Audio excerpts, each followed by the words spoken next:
रहीम अस्सलाम वालेकुम। आज 28 मार्च बरोज़ सोमवार हम बात करेंगे 3 अहम इश्यूज़ के हवाले से। आज वज़ीर आज़म इमरान ख़ान ने वो सरप्राइज़ दिया है कि जिसके बाद अपोजिशन जो ये समझ रही थी कि वन साइडेड मैच होगा, मैच दोबारा वज़ीर आज़म इमरान ख़ान के हाथ में आ गया है और इतनी तारीख़ी शिकस्त मिली है और ये लोग वज़ीर आज़म इमरान ख़ान को गिराना चाहते थे। अब एक पंजाब की जो सियासत है और पंजाब की हुकूमत तो ये दे बैठे हैं, वो इनके हाथ से निकल गई है। अब जो मामला है और वो है वफाक का, उस पर वज़ीर आज़म इमरान ख़ान एक सरप्राइज़ आज का जो था काफ लीग का, उसके बाद उससे एक बड़ा सरप्राइज़ अगले चंद घंटों में देने वाले हैं और उससे बड़ा सरप्राइज़ कल दिन 2 बजे देने वाले हैं। बड़ी अहम तफ़सीलात हैं जो मैं आपके साथ शेयर करने जा रहा हूँ। जैसा कि आप जानते हैं कि अदम एतमाद का मामला था और अदम एतमाद के मामले पर वज़ीर आज़म इमरान ख़ान को और वज़ीर आज़म इमरान ख़ान ये बात जान गए थे और उन्होंने जो कल तकरीर की थी उसका रिज़ल्ट आना शुरू हो गया और वज़ीर आज़म इमरान ख़ान ने बैरून मुल्क जो पाकिस्तान दुश्मन अनासर हैं या इंटरनेशनल इस्टेब्लिशमेंट है जो पाकिस्तान की आज़ादाना खारजा पॉलिसी पसंद नहीं करती या बर्दाश्त नहीं करती या अपने मफादात के लिए डॉलर्स निछावर कर दिए थे और हमारे जो नाम नहाद अपोजिशन लीडर्स हैं वो बिक चुके थे और वो आगे वज़ीर आज़म इमरान ख़ान के लोगों को भी ख़रीद रहे थे, वो इत्तेहादियों को भी ख़रीद रहे थे। आज जब वज़ीर आज़म इमरान ख़ान ने काफ लीग के पास शहबाज शरीफ ने अपनी सारी 14 साल की अना को खाक में मिलाकर सिर्फ इमरान ख़ान के ख़िलाफ़ और सिर्फ अपनी चोरी को बचाने के लिए ये चौधरी परवेज़ इलाही के पास चल कर गए। चौधरी परवेज़ इलाही की मिन्नतें करते रहे। आसिफ ज़रदारी जो कहता था कि मैं सबसे बड़ा खिलाड़ी हूँ, आसिफ ज़रदारी जिसको इमरान ख़ान बीमारी कहते हैं, वो ख़ुद चल के गया लाहौर में, परवेज़ इलाही उनके घर चल के गए और इस्लामाबाद में परवेज़ इलाही आसिफ ज़रदारी के घर गए और आसिफ ज़रदारी परवेज़ इलाही से मुलाकातें करता है। सारा कुछ होता रहा और वज़ीर आज़म इमरान ख़ान पहले एक बार आए थे जब चौधरी शुजात की इयादत के लिए और आज जब कल रात को मुस्लिम लीग नून और नवाज़ शरीफ ने ये मान लिया। नवाज़ शरीफ का 2004 का आप इंटरव्यू सुने जिसमें वो कहते हैं कि हो ही नहीं सकता कि हम कभी परवेज़ इलाही को अपने साथ शामिल करेंगे और ये लोग 17-18 साल के बाद अपना थूका चाट लेते हैं और नून लीग राज़ी हो जाती है, मरीम नवाज़ और नवाज़ शरीफ राज़ी हो जाते हैं परवेज़ इलाही को वज़ीर आला बनाने के लिए और रात एक वफ़द जाता है ख्वाजा साद रफ़ीक जिसमें है अयाज सादिक हैं और वो जाकर बताते हैं जो उनके मुतालबात थे। वज़ीर आला बनने का मुतालबा था कि हमें नून लीग वज़ीर आला बनाए।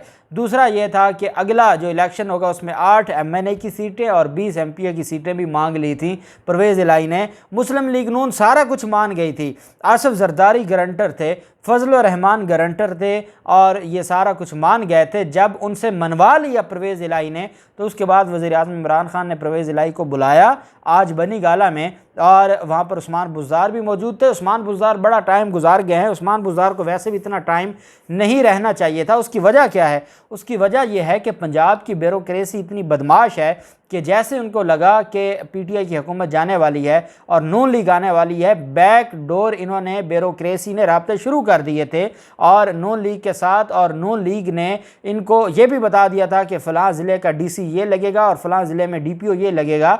ये इनको परवेज़ इलाही जैसा बंदा ही ठीक कर सकता है। उसकी वजह क्या है? क्योंकि उसका तजर्बा है और उस तजर्बे की वजह से नून लीग जो अपनी जड़ें दोबारा मजबूत करना चाहती थी, नून लीग को सबसे बड़ा नुकसान है परवेज़ इलाही का वज़ीर आला बनना और उस्मान बुज़दार। देखिए, अगर तो हम पहले दिन से इख्तिलाफ़ करते आ रहे हैं कि अगर अलीम ख़ान को वज़ीर आला बना दिया जाता, अगर मियां इकबाल को वज़ीर आला बना दिया जाता, पाकिस्तान तहरीक इंसाफ के किसी और शख्स को वज़ीर आला बना दिया जाता तो मामलात कुछ और होते।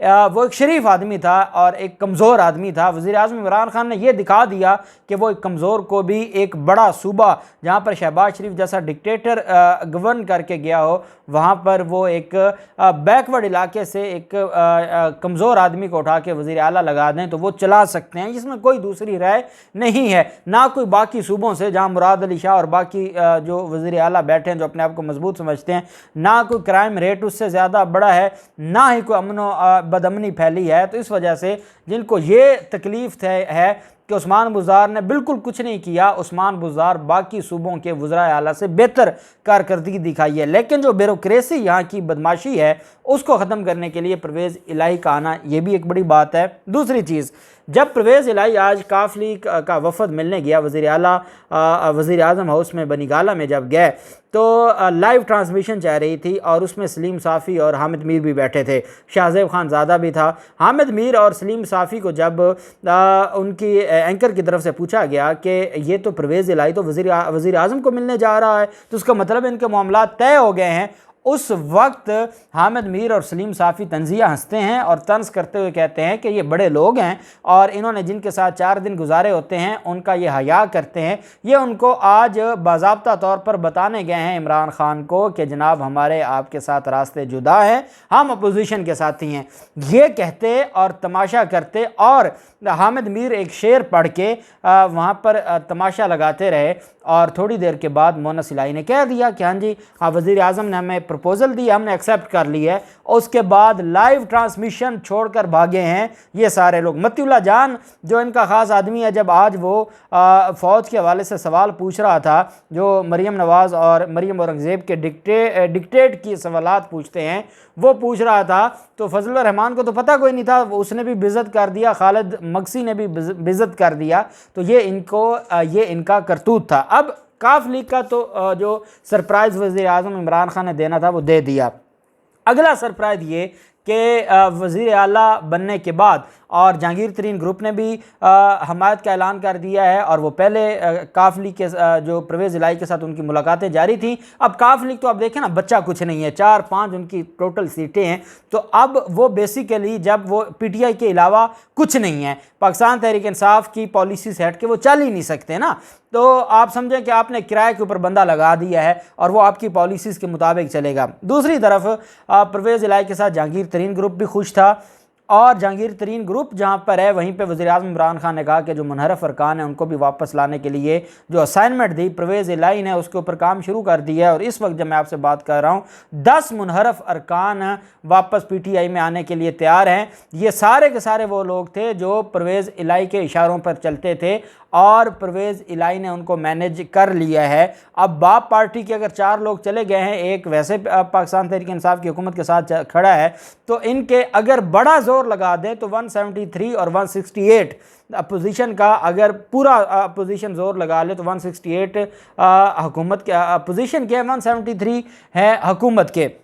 लेकिन मामला ये नहीं है, मामला ये है कि एक तो मुनहरफ अरकान वापस आ रहे हैं, दूसरा बड़ा सरप्राइज़ ये है कि मुस्लिम लीग नून के 20 से 22 लोग वो पाकिस्तान मुस्लिम लीग नून से बगावत करने के लिए तैयार हैं और कल दिन 2 बजे मुनहरफ अरकान, पाकिस्तान मुस्लिम लीग नून के मुनहरफ अरकान वज़ीर आज़म इमरान ख़ान से मुलाकात करने के लिए बनीगाला आ रहे हैं। और बाकायदा जो बागी ग्रुप है पाकिस्तान मुस्लिम लीग नून का, उन्होंने ये आज मीडिया पर अनाउंस किया है कि कल हमारी वज़ीर आज़म इमरान ख़ान के साथ मुलाकात है। तो ये जो 168 जियो बना कर बैठा है, जियो को ये पता होना चाहिए कि अभी तो मुस्लिम लीग नून का और परवेज़ इलाही सिर्फ जहांगीर तरीन ग्रुप को साथ लेकर नहीं बैठे थे, परवेज़ इलाही बैठे थे नून लीग के काफ़ी लोगों को साथ लेकर। और मुस्लिम लीग नून में बड़ी फूट पड़ने वाली है और कल का दिन बहुत अहम होगा और कल के दिन में बाद में जाएंगे। आज जो अगले चंद घंटों में एक सरप्राइज़ इमरान ख़ान, जो काफ लीग से बड़ा सरप्राइज़ है, वो MQM है। MQM के साथ मामला तय पा गए हैं। MQM की तरफ से जो 2 ओहदे मांगे गए थे कि या हमें गवर्नर सिंध बना दें या हमें जो अमूर बहरी, जो वजारत बराए अमूर बहरी अमूर की जो वजारत है शिपिंग की, वो मांग ली है MQM ने। और हुकूमत तैयार हो गई है एक और वजारत देने को MQM को। MQM की 7 सीटें हैं और जो थोड़ी देर के बाद मुलाकात है हुकूमती पार्टी की और हुकूमती लोगों की MQM के साथ। और MQM भी आज सरप्राइज़ देने वाली है क्योंकि MQM कभी भी पीपल्स पार्टी के साथ नहीं चल सकती। MQM के अपने लोग, उर्दू स्पीकिंग लोग, जिनके प्यारों को कत्ल किया लियारी गैंग ने और पाकिस्तान पीपल्स पार्टी ने चुन चुन के मरवाया है, वो कभी भूलने वाले नहीं हैं। हाँ, लालच ज़रूर है और उस लालच में ये सारा कुछ किया जा रहा है। तो वज़ीर आज़म इमरान ख़ान के मुनहरफ अरकान, वज़ीर आज़म इमरान, अब मैं और एक और बात मैं आपको बता दूं कि इन मुनहरफ अरकान का जो मामला है, अब MQM और काफ लीग के आने के बाद मामला गेम आ गई मुनहरफ अरकान पर। अब अहमियत आ जाती है। पहली बात तो यह कि मुनहरफ अरकान वापस आ जाएंगे। दूसरी अहम बात यह है कि अब जो सदारती रेफरेंस फाइल किया गया था उसकी अहमियत बढ़ गई है। अब गेम सारी की सारी सदारती रेफरेंस पर आ गई है और सदारती रेफरेंस में अगर इनका वोट काउंट नहीं होता और ये जैसे ही फ्लोर क्रॉसिंग करेंगे ये डी सीट हो जाएंगे, उसके बाद मुनहरफ अरकान वैसे फारिग हो जाएंगे। चाहे 5 साल के लिए नहली हो, लेकिन नहली तो है ना, अगले टेन्योर के लिए तो वो फारिग हो गए। तो कौन 5 साल इंतज़ार करता है, कौन घर बैठ सकता है? तो मुनहरफ अरकान का जो मामला है वो वैसे सदारती रेफरेंस में वो वज़ीर आज़म इमरान खान ने पहले कार्ड खेला हुआ है और वज़ीर आज़म इमरान खान ने, और कल का जो जलसा था उसने हालात को चेंज किया है। सब ने देखा है कि पब्लिक आज भी वज़ीर आज़म इमरान खान के साथ है और इमरान खान के अलावा जो हशर नशर मुस्लिम लीग नून की रैली का हुआ है और फजल रहमान के जलसे का हुआ है, और आज 28 थी और जलसा आपने भी देखा होगा, कोई आया है आपको नज़र तो मुझे भी बता दें। तो ये जो हशर नशर हुआ है उसके बाद अब इनके पास कोई और ऑप्शन नहीं थी सिवाय इमरान खान के। इमरान खान ने ना सिर्फ वो गेम में वापस आए हैं बल्कि विकेट से बहुत दूर कर दिया है अपोजिशन को, और अपोजिशन अब रो चीख रही है। देखते हैं क्या होता है। जो भी तफसीलात होंगी आपके साथ शेयर करते रहेंगे। अल्लाह पाक पाकिस्तान का नासिर हो। बहुत शुक्रिया। अल्लाह हाफिज़। पाकिस्तान जिंदाबाद।